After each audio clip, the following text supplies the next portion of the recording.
My goodness gracious, if you are not excited about what the Houston Texans did last night, I do not know what to tell you.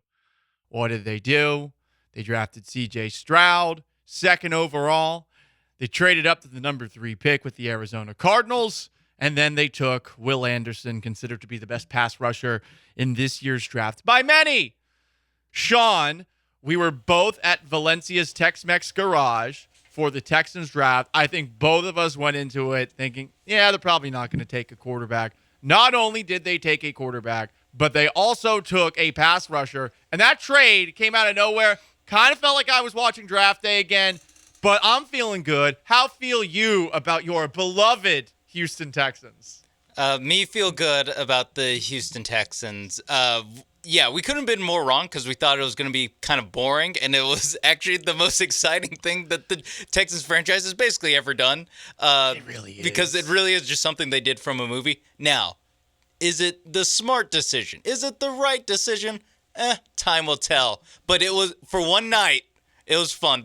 The electricity at Valencia's Tex-Mex garage last night. That place was packed. It was, you would, like, just You couldn't move. The noise, and also the noise when we heard Adam Schefter say that the Texans are trading back in, just like a, whoa! Right, because it's on this big television that they have at one end of Valencia's.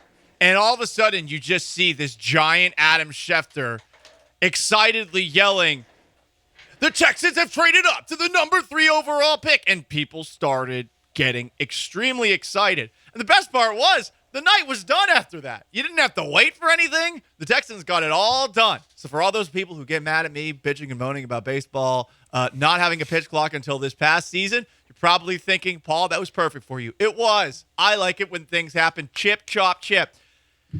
So, Stroud second overall. The trade to get up to that 3rd overall pick. Their 12th this year, a swap of first-round picks. The 33rd pick this year, a second-rounder. Their first-round pick next year, not the Browns' first-round pick, their first-round pick. And then on top of that, a 3rd-round pick next year for that pick to take Will Anderson, and a 4th-round pick.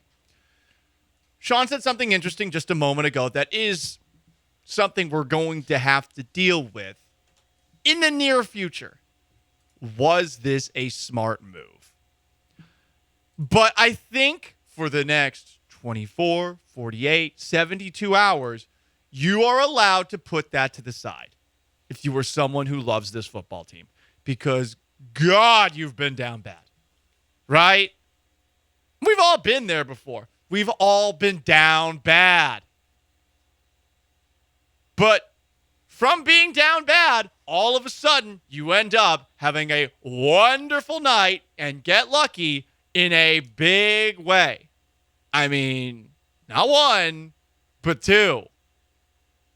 And while you technically had to pay for it, technically had to pay a lot for it, you should light up a cigarette and bask in the afterglow. It's fine to be super happy with what just happened, even though we all have no idea whether or not CJ Stroud's going to be a good quarterback in the NFL, and whether or not we know that Will Anderson will be a good pass rusher in the NFL.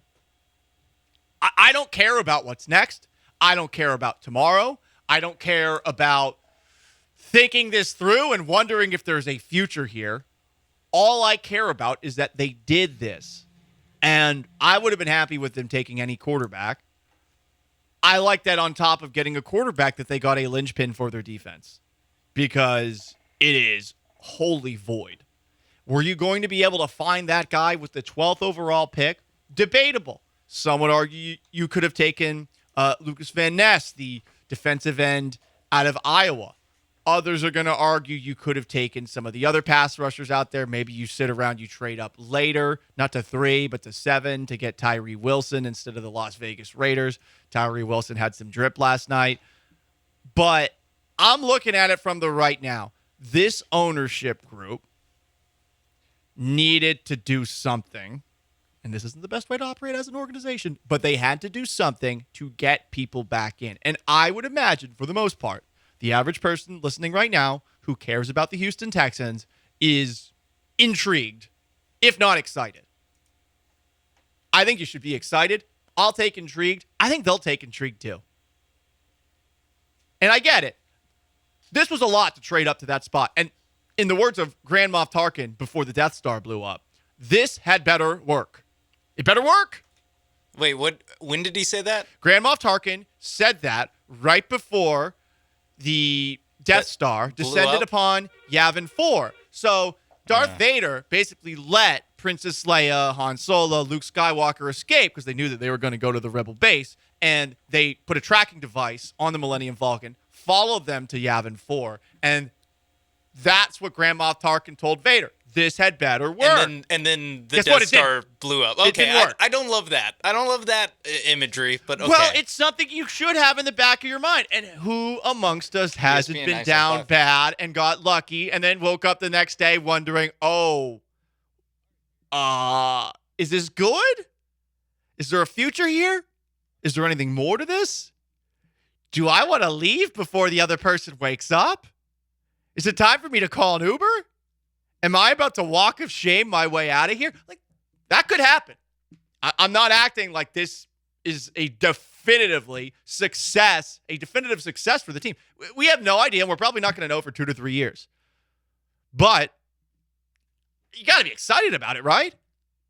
You got a quarterback, CJ Stroud, who, per many, is the best quarterback in this year's draft. Not a lot. Like, that's not the majority opinion, but enough people. Stroud, 6'3", guy who played very well in big-time games, guy with a little bit of mobility as well. He has all the boxes checked off as far as things that you want in a quarterback, and this is a guy that we have seen play very well on the highest stage. His last game against Georgia, it was not his fault that Georgia beat Ohio State. It was the idiot kicker's fault. CJ Stroud set them up for the game-winning field goal with a scramble of about 30 yards.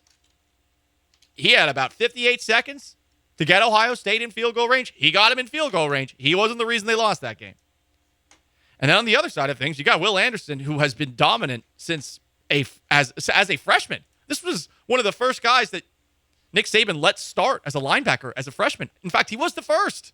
So there's a lot of cool things about these guys, but you don't know how it's going to work out in the NFL. That's okay. You're allowed to be excited right now. I don't see how you can poo-poo this given where the franchise was this past season. Like, Davis Mills was under center. Now Davis Mills is not under center, and it's not Case Keenum either. It is somebody. And yeah, he went to Ohio State, and I have my own reservations about Ohio State quarterbacks. We talked about it last night after the pick was made when Patrick Creighton and I did the show from 9 to 11 from Valencia's. We talked about all the things that are reasons to perhaps pause when it comes to CJ Stroud. And then with Will Anderson, edge rushers don't always work out in the NFL. And there's been a lot of Alabama players all playing with one another. Is Will Anderson different than the rest of the guys that he was on defense with? Is he so much better to the point that you are willing to trade what you traded to get there, which is, again, a swapping of first-round picks, the 33rd pick this year, your first-round pick, not the Browns' first-round pick next year, and their third-round pick for Arizona's third pick and a fourth-round pick in this year's draft. So essentially, in making that trade, they are theoretically costing themselves the ability to select 2 high-talent players. A late first-round pick / early second-round pick this year. And on top of that, whatever their first-round pick is going to be next year. I would imagine that they will likely, if things continue the way that they're going, be a 6-7 win team, best case scenario. So there's a pretty good chance that that first pick that they have is going to be top 10. I don't know really what to make of Cleveland with the other pick that they have in the first round next year. That organization is always such a mess that there's a chance, I suppose, that maybe the Browns pick will also be a very good one middle of the first round next year. But they gave up a lot to make this move for Will Anderson. Nick Caserio, at his post-draft press conference, said that the Texans had the ammo and the timing to make the trade up. every year is different. Every draft's going to be different. You can't really project what's going to happen in 2024. So we talked about this before the draft. I think we put ourselves in a position. We created some optionality for ourselves. So if we felt there was an opportunity that we could take advantage of, then we were in a position to do it. And I would say the way kind of the chips fell, like that kind of happened to work itself out. I think that Nick Caserio looks at draft picks the same way that I do, and not everybody shares this same opinion, but I don't look at draft picks as soon-to-be actual assets. I look at draft picks as currency. I don't believe that having a first-round pick guarantees you a damn thing. You could end up drafting a guy who just ends up being like a 3 to 4 year starter for you that you don't even pick up the 5th-year option with. But there's a lot of people out there who really put a lot of value into first-round picks and second-round picks. Yeah, if you hit with those picks, it's great. But for the most part, teams across the league are not going to go anywhere close to 100%. So if you really like a guy, I feel like you should feel free to use that currency that you have to trade up and take a guy that you really like. Obviously, who knows what's going to happen with CJ Stroud and with Will Anderson. But the Texans looked at the many draft picks that they have. They still have a first-round pick next year. They still have a second-round pick next year. And thought to themselves, you know what? We like this guy enough. Let's give up a couple of those picks.